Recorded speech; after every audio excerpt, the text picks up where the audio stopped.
Bab 981, Pengeboman dan Pembunuhan. Metode transformasi ini secara tidak sengaja diperoleh dari reruntuhan kuno. Metode ini tidak hanya dapat menyembunyikan bentuk tubuh seseorang, tetapi juga mengontrol nafasnya. Dari segi efektivitas, ini jauh lebih kuat dari ninjutsu kerajaan Inu Agung. Ini memang cara yang bagus untuk menyelamatkan nyawa. Sayangnya yang ditemuinya hari ini bukanlah biksu biasa, melainkan Ye Bufan, yang memiliki kesadaran spiritual yang kuat. Di bawah pandangan kesadaran ilahi, segala sesuatu tidak terlihat. Dia baru saja menghilang ketika tiba-tiba beberapa petir menyambar dari langit dan menghantam ruang kosong tidak jauh di depannya. Ah! Dengan teriakan yang menyedihkan, Bei Gongjing muncul kembali di depan semua orang.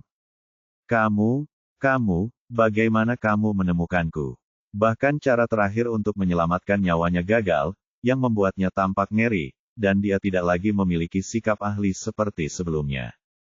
Ye Bufan berkata dengan dingin, pergilah ke bawah tanah dan tanyakan pada Raja Neraka.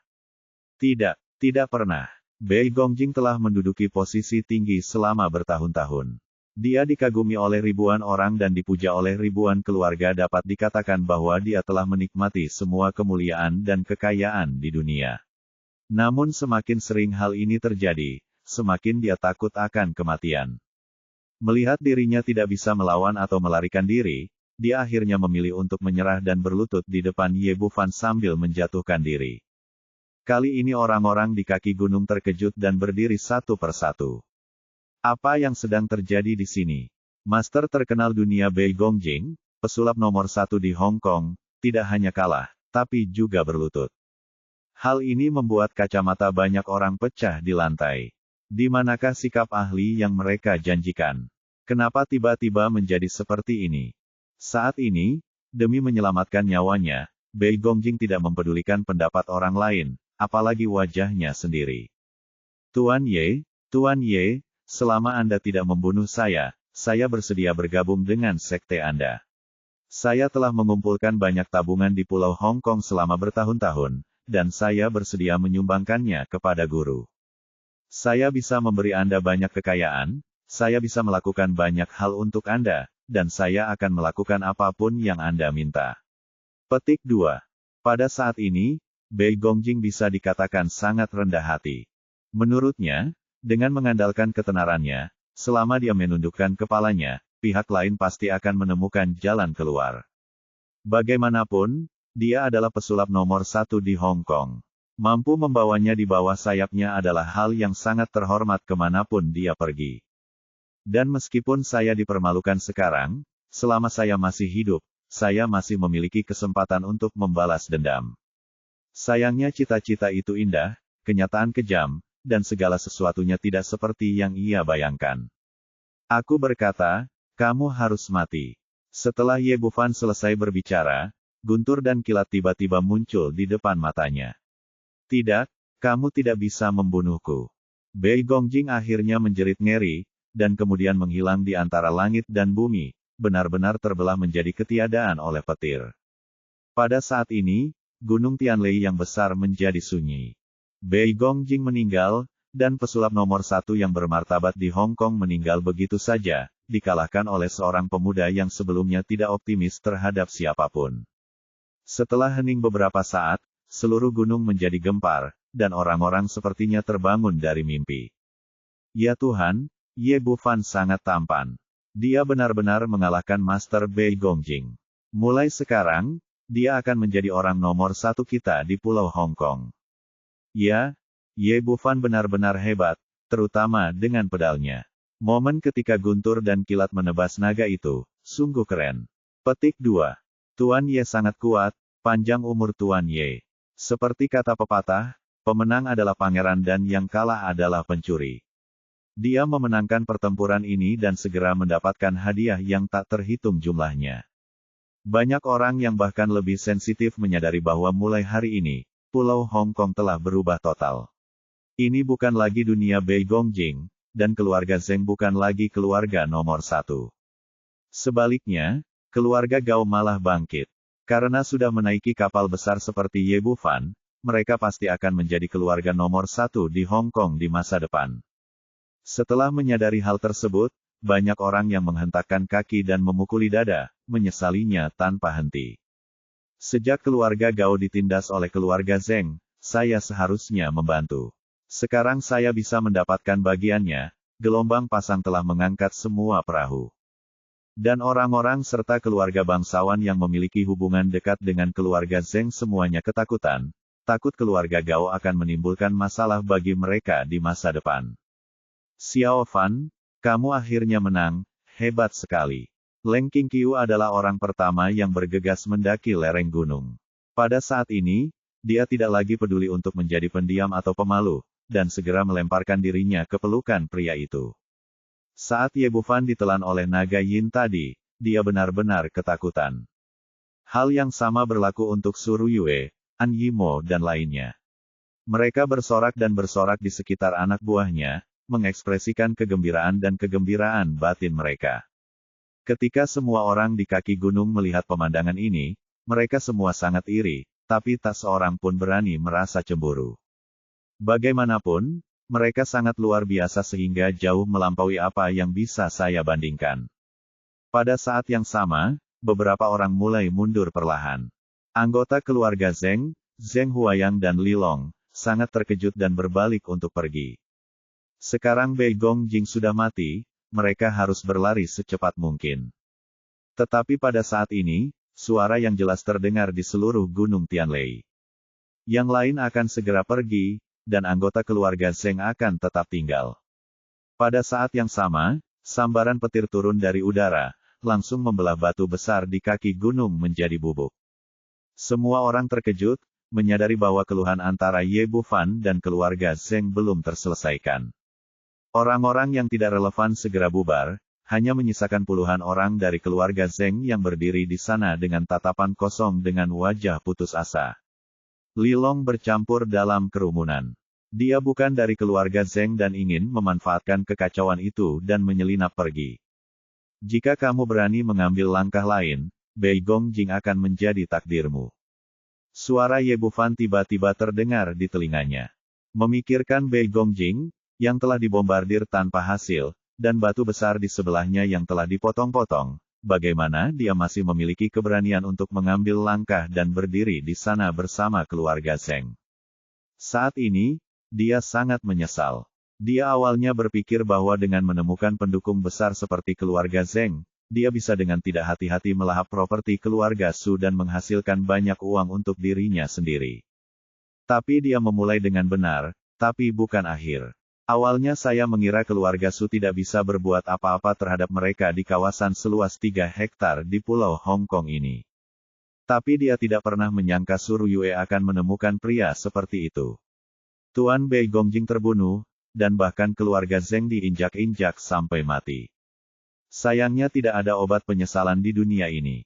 Saat ini, Anda hanya bisa menyerahkan nasib Anda di tangan pihak lain. Orang yang paling terpukul saat ini adalah Zheng Huayang. Wajahnya pucat, kakinya gemetar, dan matanya penuh ketakutan dan keputusasaan. Awalnya saya mengira dengan kekuatan Bei Gongjing, saya bisa membalas dendam hari ini. Tanpa diduga, Bei Gongjing meninggal, namun ia tidak terluka. Sebaliknya, ia menunjukkan kekuatannya dan mengejutkan seluruh Pulau Hong Kong dalam satu kali kejadian. Saat ini, keluarga Zheng tidak lagi memiliki keagungan keluarga pertama di Hong Kong. Mereka seperti anak domba yang menunggu untuk disembelih, menunggu keputusan nasib.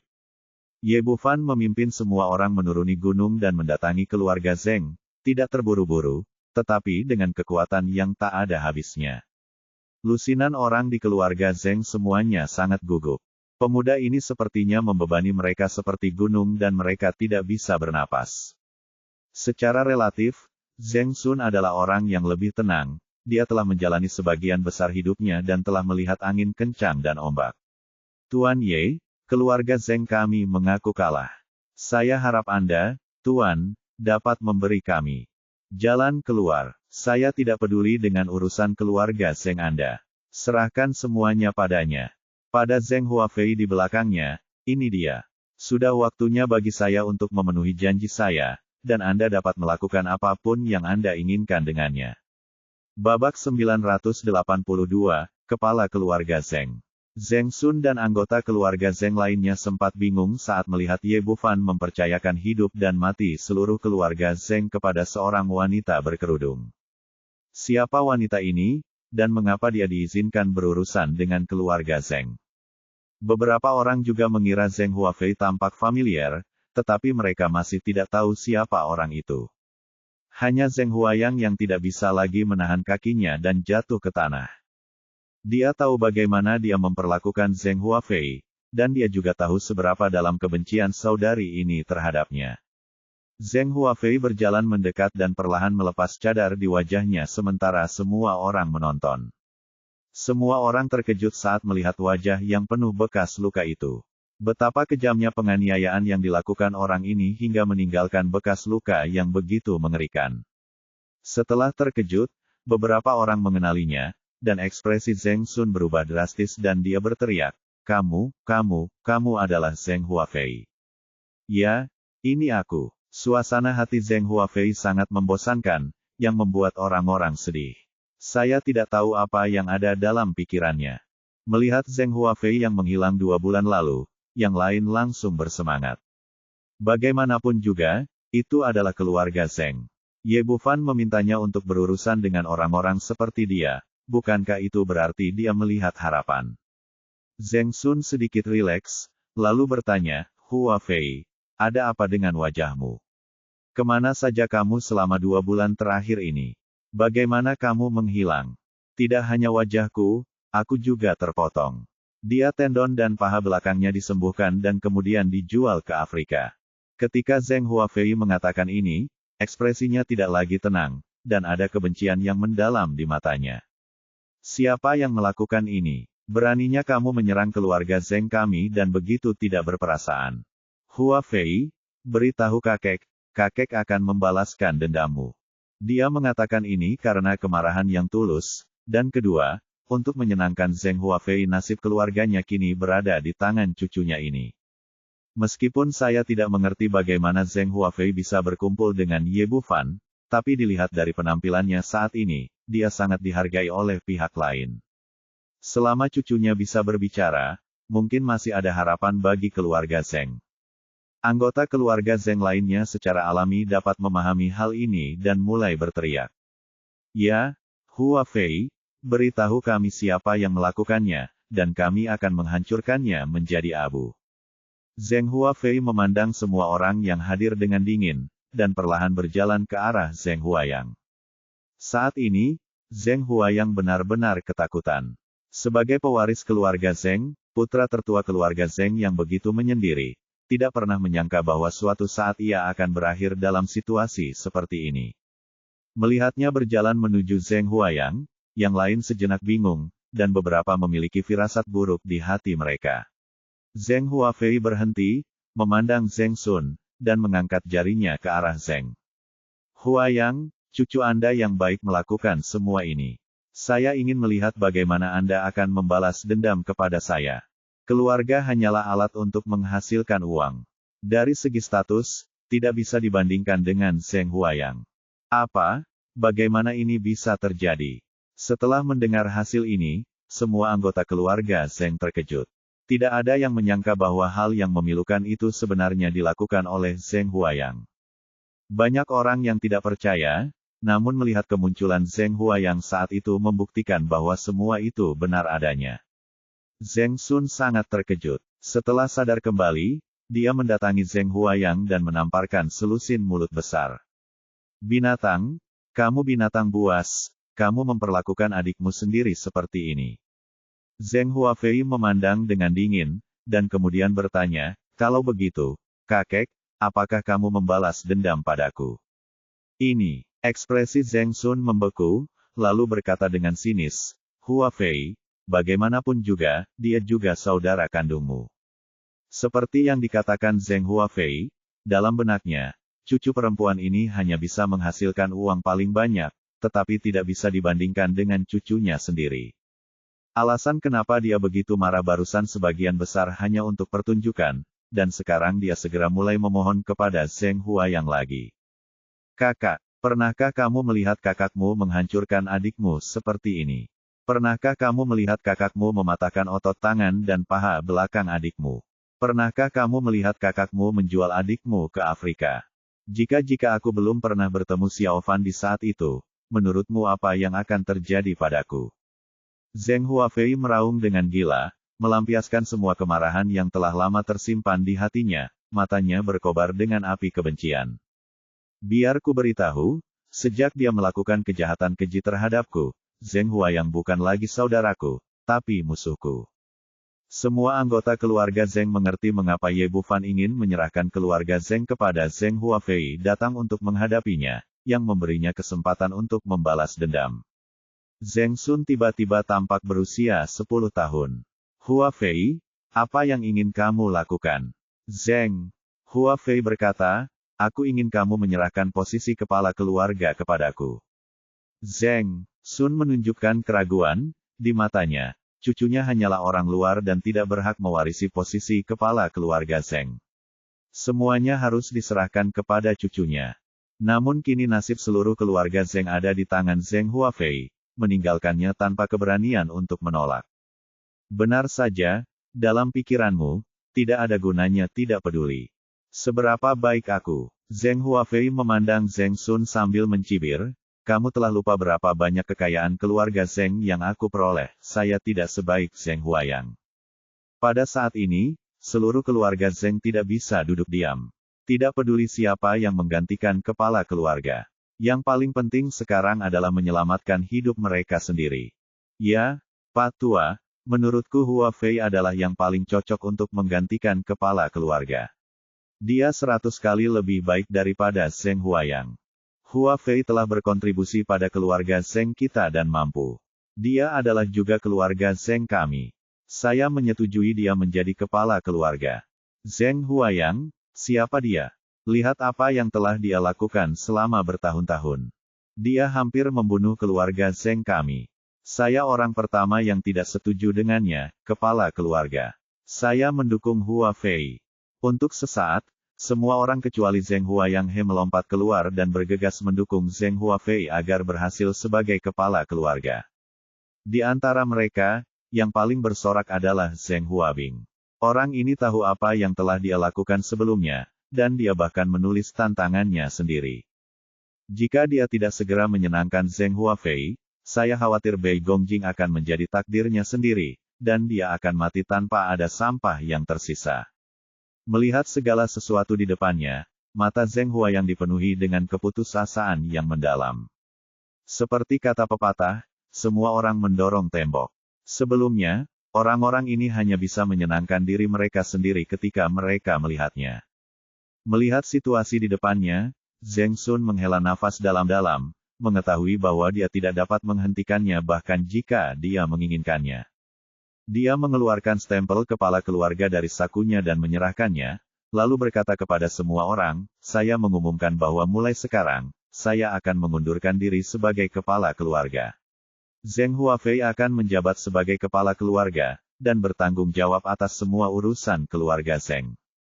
Setelah mendengar keputusan ini, anggota keluarga Zheng ada ledakan sorak-sorai, dan Zheng Huafei mengambil posisi kepala keluarga, yang berarti mereka dan yang lainnya aman. Agar adil, Zheng Huafei memang lebih mampu dari Zheng Huayang, dan yang terpenting dia memiliki hubungan dengan Ye Bufan. Saat ini, keluarga Zheng dikelilingi oleh musuh. Hanya kepala keluarga yang cakap yang dapat memastikan bahwa mereka terus menjalani kehidupan dengan makanan dan pakaian yang baik. Satu-satunya yang kecewa adalah Zheng Huayang. Dia sudah mulai mengambil alih kekuasaan keluarga Zheng. Dia mengira posisi kepala keluarga hanya tinggal menunggu waktu, namun pada akhirnya jatuh pada Zheng Huafei. Bab 983 Likuidasi. Zheng Huafei mendatangi Zheng Huayang, menatap matanya dan berkata, bagaimana kabarmu? Apakah kamu merasa putus asa? Ketika aku berada di keluarga Zheng, aku menganggapmu sebagai kakak laki-laki tertuaku dan mencoba yang terbaik untuk membuatmu duduk sebagai kepala dari keluarga. Tapi kamu apa yang kamu lakukan padaku?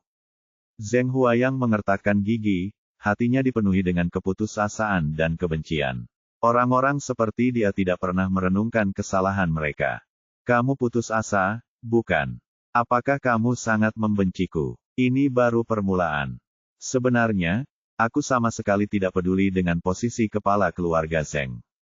Alasan kenapa aku ingin menjadi kepala keluarga Zheng berarti membuatmu benar-benar putus asa dan membuatmu putus asa. Mati. Zheng Huafei mencabut pedang naga dan Phoenix dengan desir, Zheng Huayang, ini waktunya melunasi hutangmu padaku sebelumnya. Petik 2. Tidak, saudari, aku salah. Aku benar-benar salah. Petik 2. Dia merasakan niat membunuh pada pedang naga dan Phoenix. Zheng Huayang segera menjadi sangat ketakutan dan terus memohon. Apakah kamu salah? Apakah kamu menyesal tidak membunuhku dengan satu pisau? Setelah melalui begitu banyak hal, Zheng Huafei secara alami tidak lagi berbelas kasihan. Dia membalik pergelangan tangannya dengan pedang naga dan Phoenix dan menariknya panjang luka berdarah di wajahnya. Di bawah kendalinya yang luar biasa, luka itu memiliki panjang dan lebar yang sama persis dengan wajahnya sendiri, dan bahkan lokasinya pun persis sama. Zheng Huayang, biarkan kamu merasakan sakitku sekarang.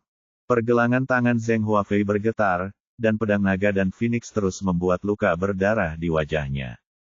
Meskipun Zheng Huayang mencoba yang terbaik untuk menghindar, sangat disayangkan bahwa dengan kultivasi dan kemampuannya saat ini, dia sama sekali tidak dapat menghindari keterampilan pedang Zheng Huafei. Hanya dalam beberapa detik, wajahnya berlumuran darah, dan dia terlihat sangat ganas, seperti hantu jahat yang merangkak keluar dari neraka. Cedera di wajahmu sudah berakhir. Sekarang giliranmu untuk merawat tendon tangan dan paha belakangmu. Jangan, jangan. Zheng Huayang menoleh dan hendak melarikan diri, tapi kemudian dia merasakan hawa dingin di tumitnya, dan kemudian seluruh tubuhnya mati rasa. Kehilangan kekuatan, dia jatuh ke tanah dengan bunyi gedebuk. Dua paha belakangnya patah dan dia tidak bisa berlari meskipun dia menginginkannya. Kemudian kedua pisau di tangan Zheng Huafei berkilat lagi, dan urat kedua tangannya putus. Ah! Zheng Huayang melolong melengking. Sekarang dia menjadi cacat total, terbaring di tanah, bahkan tanpa kemampuan untuk melawan. Zheng Huafei mendatanginya, matanya dipenuhi kegembiraan balas dendam. Menurut apa yang kamu lakukan padaku, aku harus menjualmu ke Manguo dan mengubahmu menjadi waria untuk diajak bermain oleh banyak orang. Tapi demi keluarga Zheng dan wajah keluarga Zheng, aku akan memberimu menyenangkan. Setelah mengatakan itu, pisau di tangannya berkilat dan dia langsung memotong leher Zheng Huayang. Meskipun adegan itu sangat berdarah, tidak ada yang merasa bahwa Zheng Huafei telah bertindak terlalu jauh, karena Zheng Huayang sendirilah yang harus disalahkan. Seperti kata pepatah, Anda tidak bisa hidup tanpa kesalahan Anda sendiri. Hanya Zheng Sun yang menghela nafas panjang saat melihat cucunya yang memiliki harapan besar meninggal secara tak terduga. Satu-satunya orang yang dibenci Zheng Huafei adalah Zheng Huayang. Sekarang balas dendam telah terbalas, urusan keluarga Zheng dapat diselesaikan. Ye Bufan memandang Li Long yang bersembunyi di balik kerumunan, melambai dan berteriak, kemarilah. Saya salah. Saya benar-benar salah. Tuan Ye, Nona Su, maafkan saya kali ini.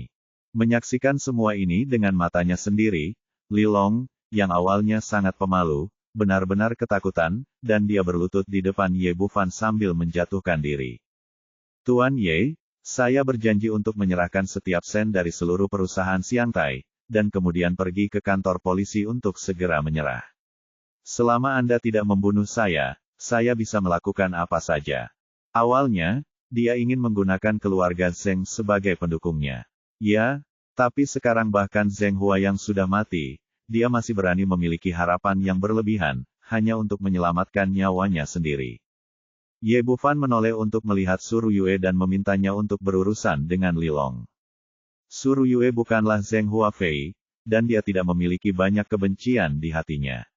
Dia melangkah maju dan berkata, saya akan memberi Anda waktu 3 hari untuk menyerahkan perusahaan Xiangtai secara utuh. Jangan khawatir, saya pasti akan menyelesaikan masalah ini dalam waktu 24 jam, dan kemudian menyerah. Melihat bahwa dia telah menyelamatkan nyawanya, Li Long sangat gembira. Dibandingkan dengan Zheng Huayang, dia sudah jauh lebih beruntung. Adapun Zheng Huabing, dia gemetar ketakutan, takut Ye Bufan akan menimbulkan masalah baginya. Baru kemudian saya mengetahui bahwa dia diabaikan bahkan tanpa memandangnya. Ini membuatnya merasa bahagia dan sedih pada saat yang sama. Tuan muda ketiga dari keluarga Zheng yang bermartabat sangat tidak berarti di mata pihak lain. Setelah masalah selesai, keluarga Zheng meninggalkan Gunung Tianlei dengan tatapan kesepian, sementara keluarga Gao bersorak. Semua orang kembali ke villa keluarga Gao dan memulai perayaan yang hangat. Dalam waktu 1 minggu yang singkat ini, keluarga Gao hampir berada di roller coaster, melompat dari bawah ke atas di seluruh pulau Hong Kong. Orang yang paling bahagia adalah Gao Jiajun, yang mulai mengadakan jamuan makan di keluarganya untuk merayakan kemenangan Ye Bufan. Semua orang duduk dan menunggu lama, tapi tidak ada jejak Ye Bufan yang terlihat. Di mana Xiao Fan? Di mana mereka? Gao Jiajun bertanya pada Gao Daqiang. Aku tidak tahu. Aku baru saja melihatnya. Saat semua orang mencarinya, pintu ruang perjamuan terbuka, dan Ye Bufan masuk dengan seorang wanita yang sangat cantik. Ketika semua orang melihat wajah wanita itu dengan jelas, mereka tidak bisa menahan diri untuk tidak berseru kaget. Ternyata ini tak lain adalah Zheng Huafei. Balas dendamnya telah terbalas, jadi dia secara alami tidak perlu menyimpan bekas luka sebelumnya. Di bawah perawatan Ye Bufan, penampilan sebelumnya telah pulih sepenuhnya, dan dia bahkan lebih cantik dan bersinar dari sebelumnya. Saya tidak menyangka Nona Zheng begitu cantik. Bahkan An Yimo dan Qin Cucu pun mengaguminya menjadi sangat cantik. Ye Bufan membawa Zheng Huafei langsung ke Gao Jiajun dan duduk di kursi yang disiapkan khusus untuknya. Paman Gao, ada yang ingin ku bicarakan denganmu. Gao Jiajun berkata, Xiao Fan, jika ada yang ingin kamu katakan. Katakan saja, Paman Gao, sekarang Huafei bertanggung jawab atas keluarga Zheng. Bisakah setengah dari uang yang diperoleh di pasar saham dikembalikan ke keluarga Zheng sebagai modal awal untuknya? Petik 2. Ye Bufan cukup bijaksana, meskipun Zheng Huafei menjabat sebagai kepala keluarga Zheng. Namun jika dia tidak menebus 10 juta ekuitas yang digadaikan, dia tidak akan bisa benar-benar mengendalikan kenaikan tersebut. Oke. Xiao Fan, ada sesuatu yang ingin ku katakan padamu. Gao Jiajun berkata, aku baru saja mendiskusikannya dengan Daqiang. Keluarga Gao kami akan memberikan setengah saham atas namamu. Apa yang akan terjadi dengan keluarga Gao di masa depan? Anda mempunyai hak untuk membuat keputusan, dan tidak perlu mendiskusikannya dengan saya. Ini, Ye Bufan tertegun. Dia tidak menyangka Gao Jiajun akan memberinya begitu banyak saham sekaligus. Dia dengan cepat melambaikan tangannya dan berkata, Paman Gao, ini benar-benar tidak baik. Saya tidak bisa memilikinya. Tidak ada yang salah dengan itu. Ini perlu. Gao Jiajun sangat bertekad dalam masalah ini keluarlah. Mulai sekarang, keluarga Gao adalah milikmu dan saudara Daqiang. Bibi akan berkeliling dunia dan menikmati masa tuanya. Saya tidak akan lagi peduli dengan urusanmu. Petik 2. Gao Daqiang kemudian berkata, kamu selamat datang. Apa milikmu dan milikku di antara kita saudara? Petik 2. Oke, melihat kebaikan itu sulit ditolak, Ye Bufan tidak punya pilihan selain menerima bagiannya, dan Gao Daqiang akan mengembalikannya saat dia membutuhkannya di masa depan. Sejak Gao Jiajun menyerahkan kekuasaan secara langsung, masalah ini telah diselesaikan. Kali ini dalam perang finansial, total 300 miliar aset keluarga Zheng dirampok, dan 200 miliar dikembalikan ke Zheng Huafei. Zheng Huafei berkata, Bos, saya tidak bisa mengambil uang ini dengan sia-sia. Mulai sekarang, aset keluarga Zheng akan menjadi setengah dari milik Anda. Bab 984 Undangan Simen Yujiao. Rasa terima kasih Zheng Huafei kepada Ye Bufan datang dari lubuk hatinya. Dia tahu bahwa tanpa pemuda di depannya, dia akan mati di Afrika, dan dia tidak akan pernah berada di sini hari ini. Terlebih lagi, balas dendam ini hanya bisa berhasil jika Ye Bufan membantunya.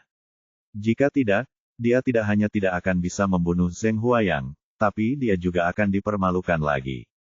Dana keluarga Zheng dalam jumlah besar sepenuhnya merupakan rampasan perang mereka, dan mereka memberi dan mengambil kembali begitu banyak demi kepentingan mereka sendiri. Melihat matanya yang tulus, Ye Bufan tidak banyak bicara, terserah kamu. Dia berturut-turut memperoleh 50% saham dari dua keluarga besar di Hong Kong. Jika orang lain melihat ini, mereka mungkin akan cemburu sampai mati. Total gabungan aset kuat tersebut diperkirakan secara konservatif melebihi 200 miliar, tetapi Ye Bufan tidak merasa terlalu banyak. Sekarang uang hanyalah sebuah angka baginya, hanya atas namanya sendiri. Perjamuan perayaan berakhir dengan bahagia, dan setelah selesai, sekelompok gadis ditarik ke kamar oleh ibu mereka untuk mengobrol. Ouyang Lan sangat gembira memiliki begitu banyak menantu perempuan sekaligus, dia menyukai semuanya.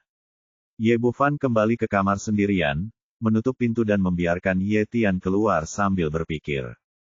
Kemudian dia mengeluarkan ramuan biru kehitaman, yang dimurnikan dengan menyerap naga yin di Gunung Tianlei.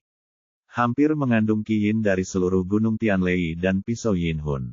Dia masih memiliki harapan besar pada ramuan ini, jadi dia mengangkat tangannya dan melemparkannya ke Ye Tian. Ye Tian mengambil ramuan itu dan memasukkannya ke dalam mulutnya, dan segera tubuhnya berubah, dan cahaya keemasan yang sangat menyilaukan mekar dari tubuhnya, kesempurnaan agung dari mayat emas.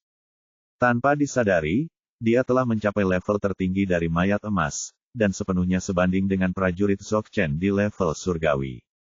Ye Bufan merasa bahagia sesaat, dia tidak menyangka menghadapi Bei Gongjing akan membawa kegembiraan yang tidak terduga. Dia tidak hanya memiliki guru lain di sampingnya, tetapi dia juga memberi Ye Tian harapan untuk sembuh. Menurut catatan tradisi pengobatan kuno, jika wayang jenazah dapat menembus jenazah surgawi, maka ia dapat membuka segel jiwa dan ingatan yang tersegel di dalam pikiran dan menjadi manusia normal kembali. Dia mengulurkan tangan dan menepuk bahu Ye Tian, "Saudaraku, kita hanya selangkah lagi. Ayo, kuharap kamu bisa segera pulih." Selama ini, dia tidak hanya menganggap Ye Tian sebagai boneka mayat, tetapi sebagai saudaranya dan kawan-kawan. Saya berharap dia kembali normal secepat mungkin, dan kemudian dia juga akan mendapat penjelasan untuk keluarga Zuyu di Xiangqi. Mengatakan ini, Ye Bufan tahu bahwa sangat sulit untuk menerobos mayat surgawi, bahkan lebih sulit daripada gabungan semua alam sebelumnya. Secara umum, di antara para seniman bela diri, hanya sedikit yang bisa menembus tingkat suci, apalagi boneka mayat. Setidaknya dalam catatan pengobatan kuno, sejauh ini belum ada preseden yang berhasil. Tapi ini tidak mengherankan. Alasan mengapa Ye Tian bisa meningkat begitu cepat sepenuhnya karena dia memiliki artefak besar di tangannya, botol pemurnian iblis, yang terus-menerus memberikan energi tingkat lanjut mayat perak. Ye Tian berdiri di sana tanpa ekspresi atau reaksi apapun, masih seperti robot. Saat ini, ada ketukan di pintu. Ye Bufan menyingkirkan Ye Tian sambil berpikir, lalu membuka pintu. Berdiri di depan pintu adalah Tuan King Ye. "Tuan, silakan masuk." Ye Bufan mengizinkannya masuk. Setelah duduk, Guru King Ye berkata, "Xiao Fan, saya di sini untuk mengucapkan selamat tinggal kepada Anda." "Mau kemana, Guru?" "Saya berencana untuk kembali ke Senongjia besok untuk terus berlatih, dan saya akan menyerahkan King Qiu kepada Anda mulai sekarang." Titik petik 2. Guru King Ye menghela nafas, "Sudah 10 tahun penuh, dan saya masih belum melakukannya, menyentuh ambang tingkat suci. Guru, apakah menurut Anda akan berguna untuk terus berlatih?" Ini, Guru King Ye tampak kosong, tidak tahu apa maksudnya. "Meskipun jalan menuju jalan itu panjang, ini adalah pengejaran seumur hidup saya dan saya tidak pernah bisa menyerah. Bukan itu yang saya maksud." Ye Bufan menggelengkan kepalanya, "Saya pikir guru harus berubah pikiran. Berfokus pada kerja keras bukanlah jawabannya." King Master Ye bertanya dengan heran, "Bagaimana Anda dapat meningkatkan kultivasi Anda tanpa berlatih?" Ye Bufan berkata, "Saya merasa ketika Anda mencapai level guru, perbedaannya bukan lagi pada kultivasi, tetapi pada kondisi Anda pikiran. Setelah kondisi pikiran Anda tercapai, Anda secara alami akan dapat mencapai terobosan. Jadi, saya pikir jika guru ingin menerobos, dia tidak boleh kembali ke gunung dan mengultivasi pikirannya." "Begitukah?" Tuan King Ye mengerutkan kening dan mulai berpikir. "Melihat kembali proses kultivasi saya sendiri, sejak saya memasuki alam Dzogchen tingkat surga, meskipun kultivasi saya terus meningkat selama kultivasi, saya belum mampu menghilangkan hambatan yang mengganggu saya sama sekali. Sebaliknya, selama kurun waktu tersebut, pengobatan dan pengobatan seolah mengendurkan hambatan yang telah lama mengganggu saya. Xiao Fan, apa yang kamu katakan itu benar. Itu benar-benar membangunkan orang yang ada di dalam mimpi. Sepertinya aku telah mengambil jalan yang salah di masa lalu. Pada level ini, jika kamu ingin menyentuh level suci, itu tidak lagi cukup untuk meningkatkan tingkat kultivasi Anda. Yang lebih penting adalah saya perlu mengultivasi pikiran saya. Jika itu masalahnya, saya tidak akan pergi. Saya akan berlatih di dunia fana ini untuk sementara waktu dan melihat apakah saya dapat memperoleh sesuatu. Jeda, Master Aoba melanjutkan, saya ingin mengikuti Anda dan King Qiu di masa depan. Saya tidak tahu apakah nyaman untuk bersama. Aku dalam beberapa hari, dan kamu akan bersama ibuku. Untuk guru Dzogchen tingkat surga yang datang ke rumahku, Ye Bufan pasti tidak akan menolak. Oke, saya tidak akan mengganggu istirahatmu. Tuan King Ye berbalik dan meninggalkan ruangan. Begitu dia pergi, ponsel Ye Bufan berdering. Saya melihat ide penelepon dan melihat bahwa itu adalah nomor telepon yang sama sekali asing. Melihat pihak lain bermain dengan sangat gigih, dia mengulurkan tangan dan menekan tombol jawab. Ye Bufan, kupikir kamu tidak berani menjawab panggilanku. Suara seorang wanita terdengar dari seberang telepon. Ye Bufan mengerutkan kening. Tanpa diduga, peneleponnya ternyata adalah Simen Yujiao. Apakah ada yang salah? Dia langsung ke pokok permasalahan. Dia bahkan tidak tertarik untuk mengatakan sepatah kata pun kepada wanita menyebalkan ini. Saya mendengar bahwa Anda mengalahkan seorang penari hebat di Pulau Hong Kong. Saya secara khusus menelepon Anda untuk memberi selamat kepada Anda. Nada bicara Simen Yujiao penuh dengan sarkasme. Dia baru saja mendengar berita bahwa Ye Bufan mengalahkan Bei Gongjing, dan dia tidak tahu siapa Bei Gongjing. Ahli sihir yang bermartabat di Pulau Hong Kong, di matanya, hanyalah seorang penyihir tingkat rendah. Jika kamu tidak punya pekerjaan lain, tutup saja teleponnya. Ye Bufan sudah sangat membenci wanita ini sehingga dia benar-benar tidak ingin berbicara dengannya lagi, jadi dia akan menutup telepon. Tunggu sebentar, kenapa kamu terburu-buru? Aku punya sesuatu yang penting yang belum kuberitahukan padamu. Katakan. Sekarang setelah panggilan tersambung, Ye Bufan dengan sabar bertanya lagi. Besok adalah hari di mana kakakku Simen Yuliang bertunangan. Aku mengundangmu untuk datang dan mengadakan pesta pernikahan. Tidak tertarik. Kakak dan adik Simen lebih menyebalkan dari yang lain, dan mereka punya masalah dengannya tidak dapat memahami Simen Yujiao. Mengapa memberitahu diri sendiri berita ini? Jangan terburu-buru mengambil kesimpulan, saya yakin Anda akan tertarik. Simen Yujiao tertawa aneh di ujung telepon, yang bangga, sinis, dan sedikit sombong. Tepat ketika Ye Bufan menekan tombol jawab, orang di telepon berkata lagi, adikku bertunangan, dan nama pengantin wanita adalah Gu Qingcheng. Bab 985 Gu Qiao Qiao menelepon. Apa yang kamu katakan? Ketika dia mendengar kata-kata Gu Qingcheng, Ye Bufan merasa seperti disambar petir dan berteriak dengan gila di ujung lain telepon. Sejak Gu Qingcheng kembali ke keluarga Gu di ibu kota provinsi, dia telah menelepon puluhan kali, tetapi dia tidak dapat tersambung setiap saat. Awalnya, dia ingin menunggu keadaan stabil di ibu kota kekaisaran sebelum pergi ke ibu kota provinsi Jiangnan, tetapi tiba-tiba menerima kabar tentang pertunangan Gu Qingcheng. Simen Yujiao tampak sangat puas dengan reaksinya, dan kembali tertawa dengan arogan. Bagaimana dengan Ye Bufan? Apakah kamu terkejut? Apakah kamu bahagia? Bukankah kamu pandai berkelahi? Bukankah kamu pandai dalam pengobatan? Bukankah kamu sangat sombong? Bagaimana kabarmu sekarang? Wanitamu telah direnggut oleh saudara laki-laki saya. Saya pikir Gu Qingcheng harus berterima kasih, jika tidak, dia, seorang wanita dari keluarga kecil, tidak akan memenuhi syarat untuk menikah dengan keluarga Simen kami. Karena kamu, saudara laki-laki saya melamar keluarga Gu khawatir, setelah Gu Qingcheng menikah, aku dan kakakku akan bersama. Aku akan memperlakukannya dengan baik. Bagaimana dengan itu? Tanda tanya, apakah kamu sedih karena wanita yang kamu sukai dibawa pergi seperti ini?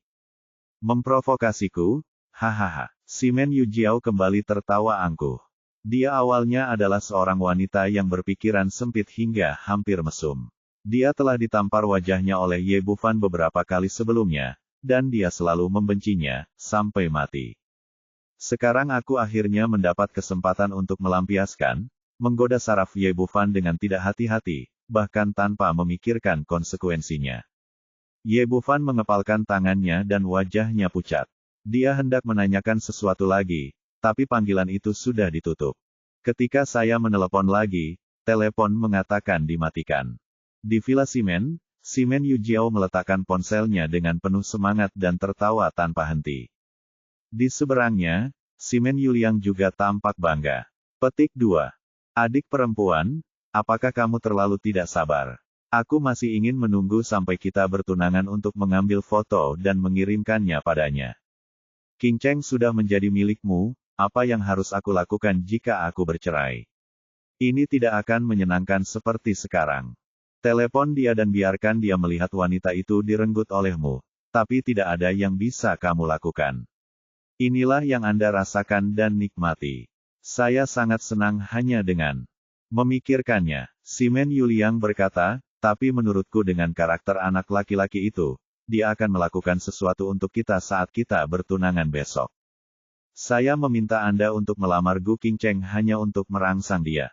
Apakah ada niat lain? Simen Yuliang sedikit terkejut.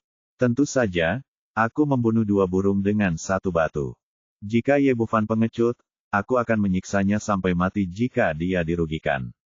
Jika dia benar-benar berani datang ke rumah Simen kita untuk membuat masalah atau mencuri milik kita pengantin wanita, inilah hasil yang kuinginkan. Bahkan jika dia adalah cucu dari cucu tertua, pamannya akan mematahkan kakinya, jika tidak, kemana wajah keluarga Simen kita akan pergi. Mata Simen Yuliang berbinar, dan dia sangat membenci Ye Bufan. Adik perempuan, itu benar-benar rencana yang bagus. Dengan temperamen kakek yang buruk, aku tidak mungkin membunuh orang itu dengan 1 tamparan. Simen Yujiao berkata, kuharap Ye Bufan tidak menjadi pengecut. Itu akan sangat mengecewakanku. Adik perempuan, aku benar-benar tidak menyadari bahwa kamu masih seorang suge perempuan yang bisa membuat rencana sebaik itu.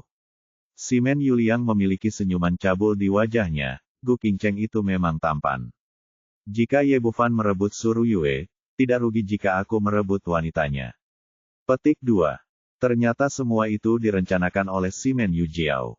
Setelah wanita ini mengalami kekalahan di lapangan golf, dia pun berencana membalas dendam pada Ye Bufan.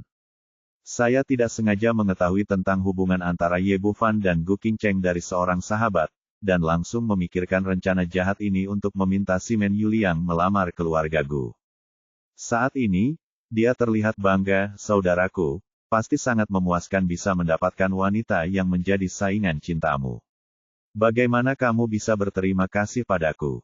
Memikirkannya saja sudah membuatku sangat bersemangat. Adik perempuan, kamu memberiku ereksi kali ini. Kerja bagus. Simen Yuliang awalnya hanya ingin membalas dendam, tetapi setelah dia melihat Gu Qingcheng, dia sangat puas. Dengan cara ini, Aston Martin baruku diberikan kepadamu. Terima kasih, saudaraku. Petik 2. Ye Bufan menelepon Simen Yujiao beberapa kali, tetapi pihak lain masih mematikan teleponnya. Dia menelepon ponsel Gu Qingcheng lagi, tetapi setelah menelepon beberapa kali, dia masih tidak dapat tersambung. Dia duduk terkulai di sofa, kata-kata Simen Yujiao barusan terus terngiang-ngiang di telinganya. Jika Gu Qingcheng diizinkan menikah dengan keluarga Simen karena hubungannya, dia tidak akan pernah bisa memaafkan dirinya sendiri dalam hidup ini. Tidak, aku harus segera kembali ke ibu kota kekaisaran. Saat dia hendak mengambil tindakan, ponsel yang ada di sebelahnya berdering lagi. Kali ini nomornya masih aneh, tapi itu bukan Simen Yujiao. Ye Bufan yang cemas tidak peduli lagi dan langsung menekan tombol jawab. Paman, kamu harus menemukan cara untuk menyelamatkan bibiku. Suara tercekat terdengar dari sisi lain telepon. Ye Bufan merasa senang akhirnya bisa menemukan seseorang yang mengetahuinya. Gu Qiao, tolong jangan menangis dulu. Katakan padaku dengan cepat apa yang terjadi. Bibiku akan dipaksa oleh kakek untuk menikah. Gadis kecil itu juga tahu bahwa sekarang bukan waktunya untuk menangis, jadi dia menyesuaikan emosinya, dan mulai bercerita. Ternyata kepala keluarga Gu Pengju, adalah pria yang sangat ambisius. Dia selalu ingin menggunakan Gu Qingcheng untuk mendapatkan akses ke keluarga besar di kota dewa, dan kemudian membiarkan keluarga Gu mengambil langkah lebih jauh. Karena itu, ketika dia mengetahui tentang hubungan antara Gu Qingcheng dan Ye Bufan, dia menjadi marah dan menolak membiarkan putrinya menikah dengan dokter muda apapun yang terjadi. Sejak Gu Qingcheng kembali ke ibu kota provinsi, dia dikurung di rumah dan tidak diizinkan keluar rumah. Pada saat yang sama, dia juga memutuskan semua kontak dengan dunia luar. Bahkan gadis kecil Gu Qiao tidak diizinkan keluar. Dia menemukan beberapa guru privat bahasa asing di rumah dan berencana mengirim mereka ke luar negeri untuk belajar sebentar lagi. Inilah sebabnya Ye Bufan tidak dapat menghubungi mereka untuk waktu yang lama. Kali ini keluarga Simen datang untuk melamar, yang sesuai dengan keinginan Gu Pengju. Keluarga Simen adalah keluarga terbesar di ibu kota kekaisaran. Bisa menikah dengan keluarga Simen pasti akan membawa manfaat besar bagi keluarga Gu. Jadi dia segera menyetujui pernikahan tersebut dan secara pribadi membawa keluarga Gu ke ibu kota kekaisaran untuk mempersiapkan upacara pertunangan besok. Sejak pernikahan telah diputuskan, keluarga Gu sangat santai dan membiarkan gadis kecil itu keluar, lalu diam-diam menelepon untuk melaporkan berita tersebut. Setelah mendengar hampir semuanya, Ye Bufan bertanya, bagaimana keluarga Simen tahu tentang hubunganku dengan bibimu? Gu Qiao berkata dengan marah, saya memiliki sepupu tertua yang sangat menyebalkan, dan dialah yang membawa itu. Simen Yuliang datang untuk melamar. Petik 2. Ternyata keluarga Gu memiliki kerabat di Didu, dan sepupu Gu Qiao kebetulan mengenal Simen Yu Jiao, dan dialah yang mengungkapkan kabar tersebut. Setelah wanita tersebut mengetahui bahwa Simen Yuliang jatuh cinta pada Gu Qingcheng, dia segera dan rajin membawa keluarga Simen untuk melamar. Ia juga berpikir bahwa ia telah memberikan kontribusi besar kepada keluarga Gu dan memanfaatkan kesempatan ini untuk mendapatkan banyak manfaat dari Gu Pengju. Babak 986, Pergi dan Cium. Di akhir cerita, Gu Qiao berkata dengan suara berlinang air mata, Paman, kamu harus menyelamatkan bibiku bagaimanapun caranya. Dia sangat menolak pernikahan ini. Itu dipaksakan oleh kakeknya. Dia menyegel titik akupunkturnya dan tidak melakukannya, izinkan dia keluar untuk mencarinya. Kamu, Ye Bufan, berkata dengan suara rendah, tidak ada yang bisa mengambil wanitaku. Katakan saja pada Qingcheng bahwa aku akan menyelamatkannya. Segera memanggil Suruyue dan yang lainnya. Apa yang terjadi diceritakan secara singkat. Kemudian dia berkata, kami tidak bisa menunggu lebih lama lagi. Kami harus kembali ke ibu kota kekaisaran sekarang. Daqiang, harap segera menghubungi kami dan pesankan tiket penerbangan untuk kami kembali ke ibu kota kekaisaran. Gao Jiajun berkata, tidak ada perlu memesan tiket pesawat. Keluarga Gao kami memiliki beberapa pesawat pribadi. Pesawat terbaik di antara mereka adalah milik Anda mulai sekarang. Anda dapat menerbangkannya kapanpun Anda mau. Ye Bufan sedikit terkejut, tidak menyangka seperti itu operasi. Suruyue berkata, apa yang mengejutkan? Anda adalah orang kaya dengan aset bernilai ratusan miliar sekarang. Memiliki beberapa jet pribadi adalah hal yang wajar. Faktanya, keluarga Sukami juga memiliki beberapa jet pribadi. Tetapi rutenya menuju Pulau Hong Kong tidak terlalu mudah untuk melamar, jadi saya memesan penerbangan ketika saya datang. Ye Bufan berkata, baiklah, ayo bersiap-siap dan cepat kembali. Seorang Yimo bertanya, Xiao Fan, apa yang ingin kamu lakukan ketika kamu kembali? Pergi dan curi pengantinnya, Ye Bufan berkata dengan tegas. Suruyue berkata dengan cemas, apakah ini mungkin? Itu adalah keluarga Simen di ibu kota kekaisaran, keluarga kelas 1 yang terkemuka. Dari segi kekuatan, bahkan lebih kuat dari keluarga Dongfang dan keluarga cucu tertua. Jika kamu berani merebut wanitaku, jangan bicara tentang keluarga Simen, bahkan Raja Surga pun tidak bisa melakukannya. Ye Bufan berkata, bersiaplah dan segera berangkat. Setelah fajar, seluruh keluarga masuk, ibu kota kekaisaran dipenuhi dengan kegembiraan. Meski Si Men Yuliang bukan ahli waris keluarga, ia merupakan cucu dari kepala keluarga, Si Men Fengyun, dan bisa dikatakan sebagai keturunan langsung generasi ketiga. Hari ini adalah hari pertunangannya, jadi seluruh keluarga sangat bahagia. Tempat pertunangan didirikan di Hotel Huaxia Tiancheng, yang merupakan salah satu hotel termewah di seluruh ibu kota kekaisaran. Kualitasnya sangat tinggi. Banyak jamuan makan kenegaraan Huaxia diadakan di sini. Bisa menggelar perayaan pertunangan di sini menunjukkan kekuatan keluarga Si Men di ibu kota kekaisaran. Matahari terbit-terbit, dan seluruh hotel Tiancheng dihiasi dengan lampu dan dekorasi warna-warni. Kemanapun Anda lewat terdapat karpet merah cerah, latar belakang merah, dan balon udara merah tergantung di depan pintu. Warna putih bergaya antik di sekitarnya terlihat sangat anggun, membuat seluruh hotel terlihat ceria.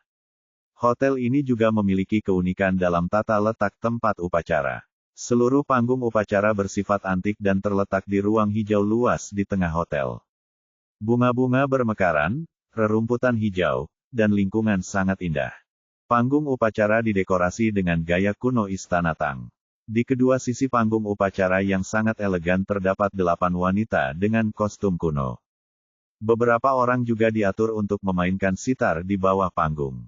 Suara guzeng yang anggun membuat seluruh suasana perayaan tampak sangat damai dan tenteram, namun juga meriah. Sebagai keluarga kelas 1 di ibu kota kekaisaran, upacara pertunangan keluarga Si Men benar-benar menimbulkan kegemparan di ibu kota kekaisaran. Setiap orang dengan status tertentu di ibu kota kekaisaran datang untuk menghadiri perayaan tersebut. Si Men Yuliang hari ini mengenakan setelan buatan tangan penjahit tua Italia. Wajahnya penuh kegembiraan dan dia terus berjalan di antara para tamu. Melihat waktunya hampir habis, dia berbalik dan berjalan menuju belakang panggung hotel. Di ruang ganti hotel, Gu Qingcheng mengenakan gaun merah dengan pita merah muda diikatkan di pinggangnya. Kulitnya seputih salju, dan rambut hitamnya tergerai alami di bahunya. Hiasan pada bagian wajahnya tidak terlalu banyak, menunjukkan kecantikan dan keluhuran bawaan. Tapi saat ini, ekspresinya dingin dan matanya sangat melankolis. Dia melirik gadis kecil Gu Qiao yang menemaninya, apakah kamu yakin telah menghubunginya? Kamu tidak berbohong padaku. Bibi, bagaimana aku bisa berbohong padamu? Aku benar-benar menghubungi pamanku, dan dia berkata bahwa dia pasti akan datang untuk menyelamatkanmu. Petik 2. Sejak mendapat berita tadi malam, Gu Qingcheng berada dalam kondisi emosi yang campur aduk. Untungnya, dia tidak salah menilai orang tersebut, dan Ye Bufan tidak menyerah padanya. Yang mengkhawatirkan adalah pihak lain adalah keluarga Si Men di ibu kota kekaisaran, keluarga kelas 1 yang sangat kuat, jauh dari sebanding dengan keluarga bangsawan kecil di Jiangnan. Apakah pria itu mampu menyelamatkan dirinya sendiri? Bagaimana dia bisa menyelamatkan dirinya sendiri? Apakah akan ada bahaya? Dan ini sudah waktunya, dan tidak ada gerakan sama sekali. Apakah dia datang atau tidak? Atau apakah sesuatu telah terjadi? Seperti kata pepatah, kepedulian menyebabkan kekacauan. Gu Qingcheng pada awalnya adalah orang yang sangat menentukan, tetapi pada saat ini, pikirannya berada dalam kekacauan dan dia tidak dapat menemukan petunjuk sama sekali. Saat ini, pintu terbuka dan Si Men Yuliang masuk dari luar. Apa yang kamu lakukan di sini? Gu Qiao berkata dengan marah. Aku akan segera bertunangan dengan bibimu, jadi tentu saja aku datang menemui tunanganku. Si Men Yuliang melirik ke arah Gu Qiao, berpikir bahwa gadis kecil ini belum terlalu tua, tetapi dia sudah cukup berkembang. Jika saya ingin mencari kesempatan untuk memakannya di masa depan, saya kira dengan status keluarga Si Men, keluarga Gu tidak akan berani mengatakan apapun. Gu Qiao sepertinya menyadari pikiran kotornya dan berkata dengan marah, apa yang kamu lihat? Jika kamu melihatnya lagi, aku akan mencungkil matamu. Kamu gadis, kamu tidak memiliki sopan santun sama sekali, kecuali orang dewasa jangan pedulikan penjahatnya, jadi aku tidak akan mengikutimu. Peduli itu. Si Men Yuliang berkata dan menoleh.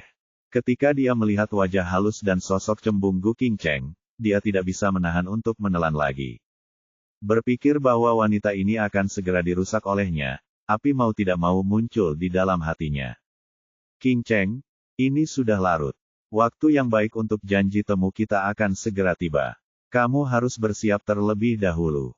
Kamu tidak menelepon Qing Cheng. Gu Qingcheng memelototinya dengan tajam. Simen Yuliang, aku tidak akan menikah kamu jika kamu menyukai seseorang.